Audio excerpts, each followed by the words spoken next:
Sajjala Ramakrishna Reddy plate తిప్పేశాడా? నిన్నటి వరకు why not 175 అన్న వైసీపీ ఆ గొంతులో ఇప్పుడు భయం కనపడుతుందా? ఇప్పుడు స్వయంగా సజ్జల రామకృష్ణారెడ్డి మాటలు వింటే అదే తెలుస్తుంది. ఒక మీడియాతో మాట్లాడుతూ అది కూడా ఒక ముగ్గురు నలుగురిని అనామకుల్ని, వాస్తవానికి సజ్జల రామకృష్ణారెడ్డి మాట్లాడితే పక్కన పెద్ద పెద్ద మినిస్టర్ లెవెల్ వాళ్ళు పక్కన నుంచుని ఉంటారు, ఆయన మాట్లాడుతూ ఉంటాడు. అలాంటిది బహుశా మరి సజ్జల రామకృష్ణారెడ్డిని అందరూ దూరం పెట్టారో లేకపోతే ఈయనే దూరం జరిగాడో మనకైతే తెలియదు. కానీ ఒక ముగ్గురు నలుగురు అనామకులను అయితే వేసుకుని పాపం మీడియాతో ఎవరో ఒకరు మాట్లాడనే ఉద్దేశంతోనేమో మీడియా ముందుకు రావడం జరిగింది. అయితే ఆయన ఒక విషయం చాలా స్పష్టంగా చెప్తున్నాడు, మేము చెప్పేది నమ్మి మీరు బెట్టింగులు వేసుకోవద్దు. ఇది వైసీపీ వారికి సూచన. సజ్జల రామకృష్ణారెడ్డి ఎవరికి చెప్పాడు అంటే వైసీపీ వాళ్ళకే చెప్పాడు. ఏమని?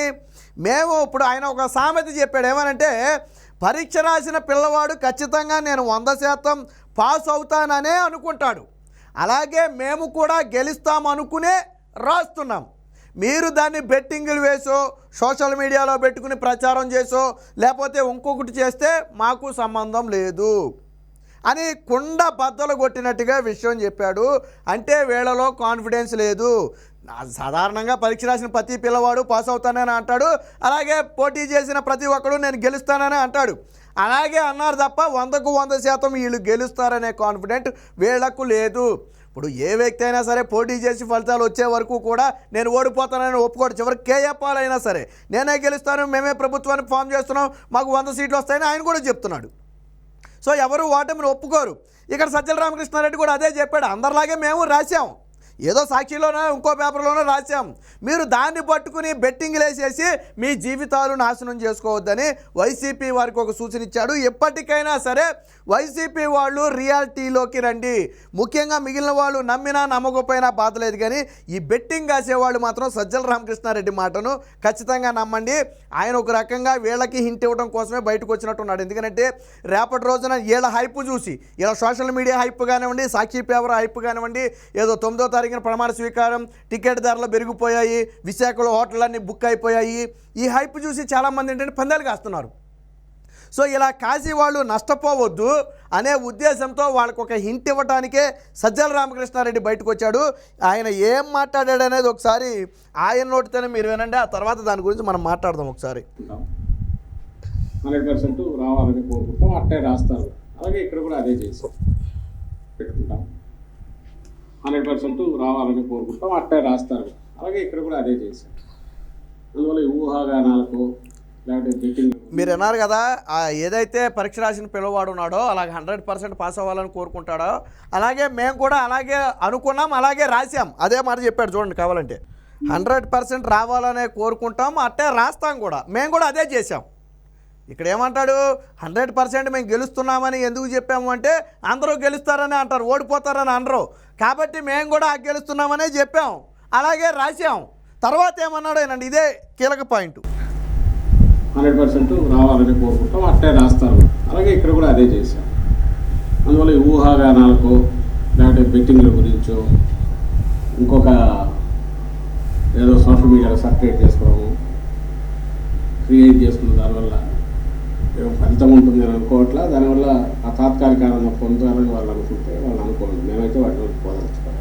విన్నారు కదా ఏమంటాడంటే, దానివల్ల మేము రాసిన వల్ల బెట్టింగులకో సోషల్ మీడియాలో పెట్టుకోవటానికో లేదో ఎగిరెగిరి పడటానికో అని మీరు అనుకుంటే మేమేం చేయలేం, మాదేం బాధ్యత కాదు, దాని జోలికి మేము పోట్ల, మాకు సంబంధం లేదు. అదే సజ్జల రామకృష్ణారెడ్డి చెప్పింది.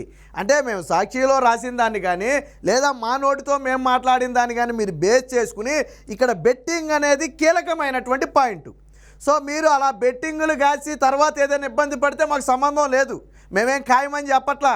కాబట్టి మీరు రియాలిటీలోకి రండి అని చెప్పి సజ్జల రామకృష్ణారెడ్డి స్పష్టమైన హింట్ ఇచ్చాడు. మళ్ళీ రండి కావాలంటే విన్నాను. బెట్టింగు ఇంకొక ఏదో సోషల్ మీడియాలో సర్క్యులేట్ చేసుకోవడము, క్రియేట్ చేసుకున్న దానివల్ల ఫలితం ఉంటుంది అని అనుకోవట్లా. దానివల్ల సో దానివల్ల ఫలితమే ఉండదు. ఇప్పుడు మేమేదో చెప్పాము, మీరు దానివల్ల బెట్టింగ్ కాసినంత మాత్రాన లేదా మీరు సోషల్ మీడియాలో పెట్టుకుని తిప్పినంత మాత్రాన ఫలితమేమి ఉండదు, దానికి పెద్దగా ఫలితమేమి ఉండదు. అలాగని వచ్చే ఫలితాలు కూడా ఏం మారవు. కాబట్టి మీరు అర్థం చేసుకోండి అని చెప్పి చాలా స్పష్టంగా చెప్పాడు.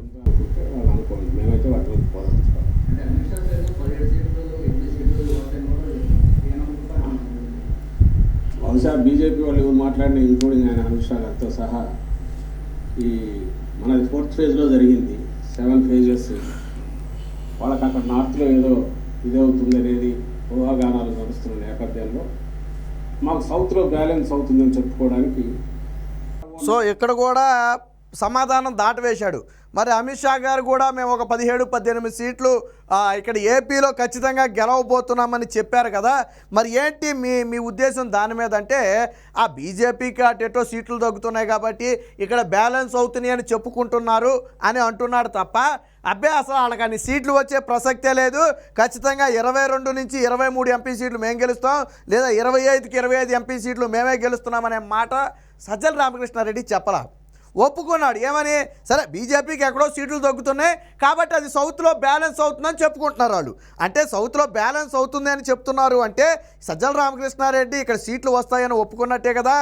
నిజంగా కాదనుకో, ఆడికి అక్కడే రావట్లేదు, ఇక్కడ ఎలా వస్తాయి, ఇక్కడ ఖచ్చితంగా మేమే గెలుస్తున్నాం, సో సౌత్లో అసలు వాళ్ళకి వచ్చే అవకాశమే లేదు, ముఖ్యంగా ఆంధ్రప్రదేశ్లో వచ్చే అవకాశమే లేదని చెప్పి సజ్జల రామకృష్ణారెడ్డి ఖండించి ఉండాలి. ఎందుకు ఖండించలేదు అంటే ఇప్పుడు మనం చెప్పాం చూడండి, ఈ హైప్ చూసే బెట్టింగులు కాసి వైసీపీ వాళ్ళు ఆ జీవితాలను నాశనం చేసుకునే ప్రమాదం ఉంది. కాబట్టి సజ్జల రామకృష్ణారెడ్డి దాని జోలికి పోలా. మళ్ళీ ఖండించాడు అనుకోండి, అబ్బే లేదు 20 సీట్లు మాకే వస్తాయన్నాడు అనుకోండి, మళ్ళీ అది హైప్ ఇచ్చినట్టు అవుద్ది. మళ్ళీ హైప్ ఇచ్చినట్టు అయితే మళ్ళీ వైసీపీ వాళ్ళు తొందరపడతారు, ఏ బెట్టింగుల జోలికో పోతారు.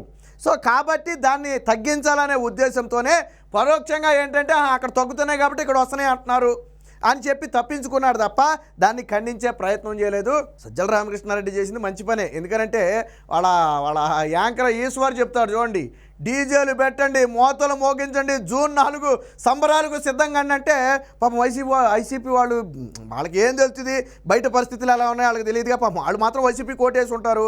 సో కాబట్టి ఖచ్చితంగా గెలుస్తామని వాళ్ళు భావిస్తారు. దాంతో ఏంటంటే తాగతకు మించి బెట్టింగ్లు జోలికి వెళ్ళి ఇబ్బంది పడే పరిస్థితి ఉంది. ఇప్పుడు ఐపీఎల్ కంటే కూడా క్రికెట్ మీద ఎక్కువ రాజకీయాల మీదే ఎక్కువ బెట్టింగ్ జరుగుతుందా ఏపీలో అని చెప్పి ఒక టాక్ కూడా నడుస్తుంది.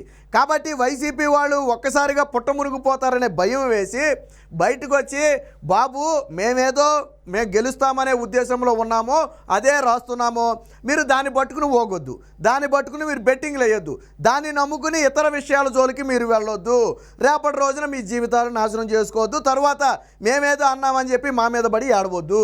కాబట్టి మీరు జాగ్రత్తగా ఉండండి చాలా స్పష్టంగా బెట్టింగ్ అనే పదాన్ని గుచ్చి చెప్పాడు ఆయన. సోషల్ మీడియాలో పోస్టింగులకో బెట్టింగులకో లేకపోతే ఇంకొక దానికో మీరు వాడుకుంటే దానివల్ల ఫలితం ఏమి ఉండదు, మీరు అలా హైపించుకోవడం వల్ల ఫలితం ఏమి ఉండదో, రాబోయే ఫలితాలు కూడా ఏం మారవు అని చాలా స్పష్టంగా సజ్జల రామకృష్ణారెడ్డి చెప్పాడు. సో ఇది ఒక హెచ్చరిక. వైసీపీలో ఎవరైతే ఆ వైసీపీ గెలుస్తుంది, జగన్మోహన్ రెడ్డి ముఖ్యమంత్రి అవుతాడు అని ఈ సాక్ష్యాన్ని చూసి లేదా వైసీపీ నేతల మాటలు విని, ఏదో బొత్స సత్యనారాయణ అన్నాడు చూడడం మొన్న, ఆయన జూన్ 9వ తారీఖున ప్రమాణ స్వీకారం అన్న తర్వాతే ఇప్పుడు ఇదంతా కూడా రెచ్చింది. ఆయన జూన్ 9న ప్రమాణ స్వీకారం అనటం, ఆ తర్వాత వైసీపీ సోషల్ మీడియా ఏకంగా ఇంకొక అడుగు ముందుకేసి అసలు విశాఖలో హోటళ్ళు ఖాళీ లేవు, టికెట్లన్నీ బుక్ అయిపోయినాయి అంటే ఇంకొక అడుగు ముందుకేసి ఆ బస్ టికెట్లు కూడా ఖాళీ లేవు, మొత్తం ఫిల్ అయిపోయినాయి అంటే ఇంకొక అడుగు ముందుకేసి విమానం టికెట్లు కూడా ఖాళీ లేవు అంట, విమానం టికెట్లు కూడా ఖాళీ లేవు, మొత్తం ఫిల్ అయిపోయినాయి అంటే ఒక హైప్ వచ్చేసింది.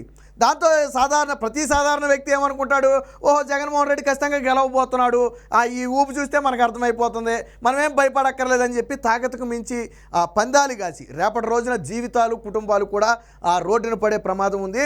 కాబట్టి ఆ ఉద్దేశంతోనే సజ్జల రామకృష్ణారెడ్డి చాలా చక్కనైన హింట్ ఇచ్చాడు. ఒక రకంగా ఇది మంచి పనే, ప్రతి పార్టీ కూడా ఎవరైతే వాళ్ళని నమ్ముకుని బెట్టింగ్లు కాస్తారో వాటి జోలికి పోవద్దని చెప్పడం మంచి పనే. సజ్జల రామకృష్ణారెడ్డి చేసిన పని ఏంటంటే, ఒరే బాబు మేము గెలుస్తామో చస్తామో మాకే తెలియదు, మేము చెప్పిన మాటలను పట్టుకుని పోగొద్దు, ఇప్పుడు ఏ వ్యక్తి అయినా ఓడిపోతాడని ఎవడో చెప్పడం గెలుస్తామనే అంటాడు, అందులో మేము కూడా అలాగే అన్నాం, 140-150 సీట్లు అంటాం, దాని గురించి మీరు కంగారు పడిపోవద్దు, ఫలితాలు వచ్చిన తర్వాత పరిస్థితి ఎలా ఉండదో ఎవరికీ తెలియదు అని చెప్పి ఒక హింట్ ఇచ్చాడు. ఎందుకనంటే వైసీపీ పార్టీ ఓడిపోబోతుంది అనేది అంతర్గతంగా వాళ్ళకి తెలుసు, ఇది తెలియని విషయం కాదు. సజ్జల రామకృష్ణారెడ్డికి తెలియని విషయం కాదు. బీజేపీకి ఎక్కడో సీట్లు దొక్కుతున్నాయని తెలిసినోడికి ఆంధ్రప్రదేశ్లో వైసీపీకి సీట్లు దొక్కుతున్నాయని తెలియదా? ఖచ్చితంగా తెలుస్తుంది. కాకపోతే ఏంటంటే వాళ్ళు మాకు తగ్గుతున్నాయని వాళ్ళు చెప్పలేరు.